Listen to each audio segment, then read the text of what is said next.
খটৰা সত্ৰৰ এটা বিৰাট ডাঙৰ ঐতিহ্য আছে। সত্ৰত প্ৰণাম কৰি আধ্যাত্মিকভাৱে নিজকে পবিত্ৰ অনুভৱ কৰিলোঁ আৰু সত্ৰ পৰিচালনা সমিতিকো বহুত ধন্যবাদ জনাইছোঁ যে তেখেতসকলে সত্ৰত মোক বহুখিনি দৰঙী কলাকৃষ্টি প্ৰদৰ্শন কৰোৱালে। মোৰ চোৱাৰ সৌভাগ্য হ'ল। মই তেখেতসকলকো ধন্যবাদ জনাইছোঁ।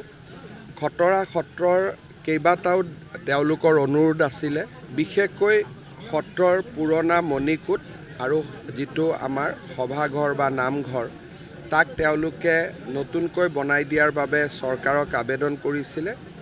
মই তেওঁলোকক কথা দিছোঁ যে সত্ৰৰ মণিকূট আৰু নামঘৰ দুয়োটাই সুন্দৰ কৰি আমি নতুনকৈ নিৰ্মাণ কৰি দিম। সত্ৰই আৰু এটা অনুৰোধ কৰিছে যে যদি দৰঙৰ চৰে চাপৰিয়ে 1000 বিঘামান মাটি পোৱা যায়, সত্ৰই খেতি কৰিব পাৰিব, সত্ৰৰ এটা উপাৰ্জনৰ পথ এটা ওলাব। মই DC আৰু বিধায়ক মহোদয়ক অনুৰোধ কৰিছোঁ যে আপোনালোকে চাই দিয়ক, তেনেকুৱা যদি মাটি দৰঙত আছে চৰকাৰলৈকে প্ৰস্তাৱ পঠিয়ালে আমি লগে লগে আবলটনৰ ব্যৱস্থা কৰিম।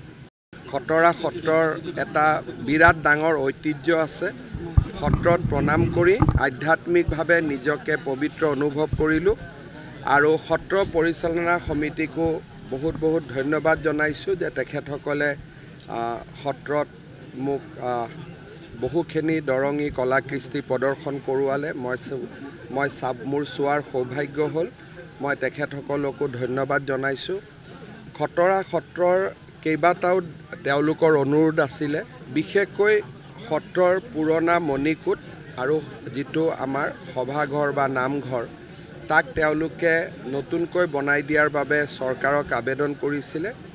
মই তেওঁলোকক কথা দিছোঁ যে সত্ৰৰ মণিকূট আৰু নামঘৰ দুয়োটাই সুন্দৰ কৰি আমি নতুনকৈ নিৰ্মাণ কৰি দিম।